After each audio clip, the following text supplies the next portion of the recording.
Okay, come on. Quit messing with it. Let's go. Hey everyone, this is a video that's long overdue.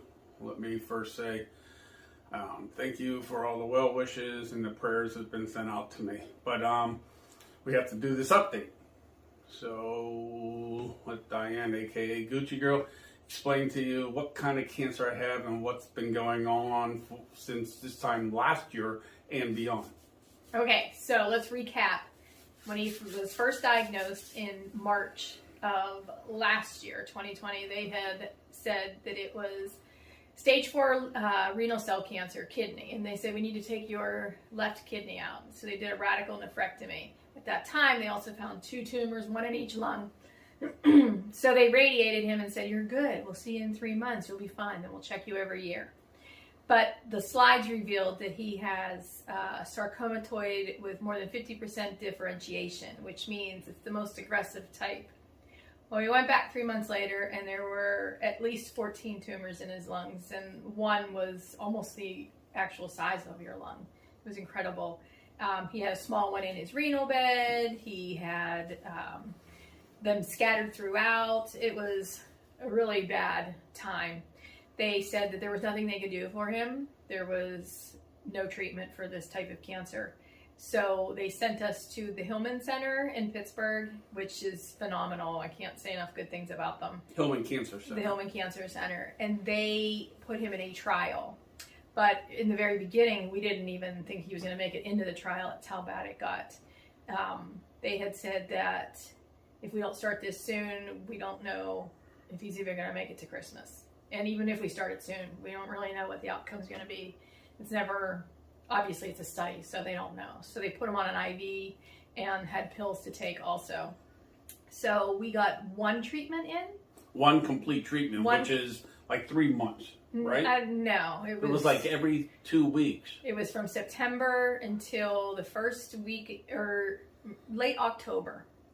October, he developed a pleural effusion. So his lung collapsed and it was filled with fluid. We went in and had it drained.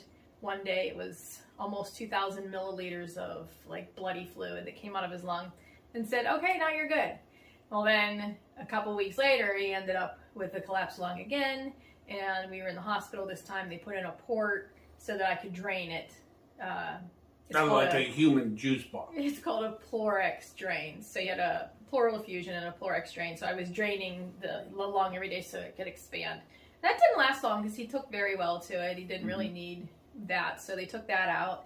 And then after that, he ended up, November of last year, we ended up back in the hospital again. At that point, we thought it was the end. The doctors weren't sure if he'd make it to Christmas. They pretty much said, "Have your kids come home," because they didn't think he was going to last. So he had developed he had the adverse reactions to the immunotherapy that they had him on. So he ended up with pneumonitis, which is an inflammation of the lungs, and they also ended up with double pneumonia. I just want to preface this by saying, fight for your people at all times, because we didn't see his regular doctor that day. We had seen another doctor. I was pushing him in a wheelchair. I was watching him. I had to actually scratch his head for him. I couldn't even hold a toothbrush. He couldn't hardly feed himself. It was so bad. And I was pushing him in a wheelchair. It was awful. And we really thought that was the end. And his doctor wasn't there, and I asked for an x-ray. And she listened to his lungs and said, "He sounds good." I'm a nurse. I'd already listened to his lungs, and I didn't think they sounded good. And so when we were getting ready to leave, she didn't mention the x-ray again. And I said, "And the x-ray?" And she said, "Well, I don't think he needs it, but we'll get it." And then she had to eat crow that day when she called me back and said, "He needs to come to the hospital right now. He had double pneumonia and the pneumonitis." So they actually gave him prednisone, which is the reverse action of the immunotherapy. And the next day he could walk again, and we were literally back to normal. We came home on Thanksgiving, and everything was great until January, when he ended up with COVID. We all ended up with COVID, and I didn't think he was going to live through that. tried to get him to go to the hospital, but he said he's not going to go there and die alone on a ventilator, which is exactly what would have happened. I'm going to die here, then I can haunt the place. He wants to die here so he can haunt the place and I can make a living out of it. Mm-hmm. Anyway, so they gave him the monoclonal antibody treatment, which is phenomenal. And 3 days later, he was like, everything was fine. But because he had the reaction to the antibody treatment or the immunotherapy treatment, he's no longer a candidate for any treatment at all. Because the immunotherapy was killing him faster than the cancer was. The cancer is very aggressive. It's the most aggressive type. But the immunotherapy was just attacking his cancer and himself. So much it did a good job on the cancer. It did, because a lot of his cancer has shrunk. It's not gone. He just had a scan on Monday. And doctor appointment today. this morning. And we're still at the same place. The cancer's all still there. Whatever was there when the immunotherapy stopped is still there. It hasn't gone away. His cancer's still there. It will grow. But right now it's completely stable.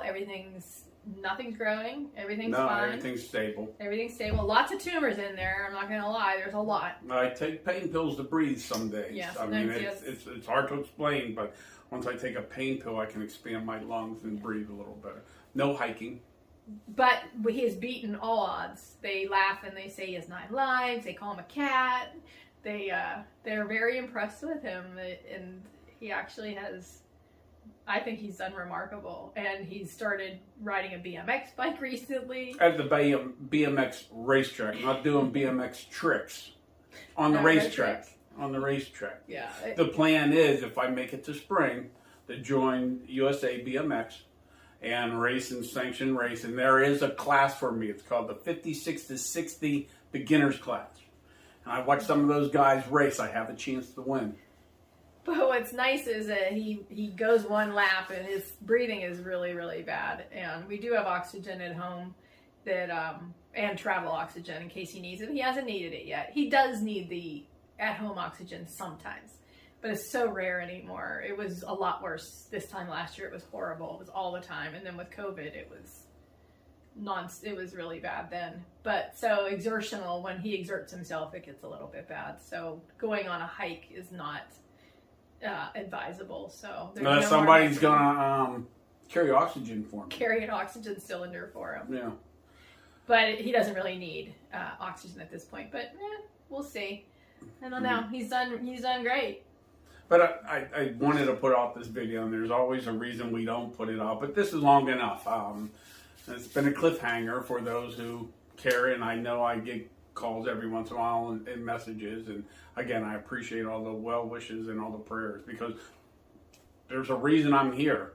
Because should have been dead well over 8 months ago. There's a reason I'm here. I haven't figured it out yet. If you know, let me know. But as a reminder, every day is a gift. So just take advantage of it. Make the memories. Leave work early. Don't forget to tell everybody how you feel. Doesn't matter who they are. It's one life. It's all you get. So, yep. I don't know. Maybe that's why you're still here. Maybe. You have to tell somebody something. Or maybe somebody has to learn something from them. I don't know. Maybe. I don't know. But thank you. Thank you for always being here for us, for him, for thinking of him. I hear a lot of people ask questions, like, how is he doing? And let us know. And so that's the best way to let you know. Yep. So, Coochie Girl, Grumpy, out.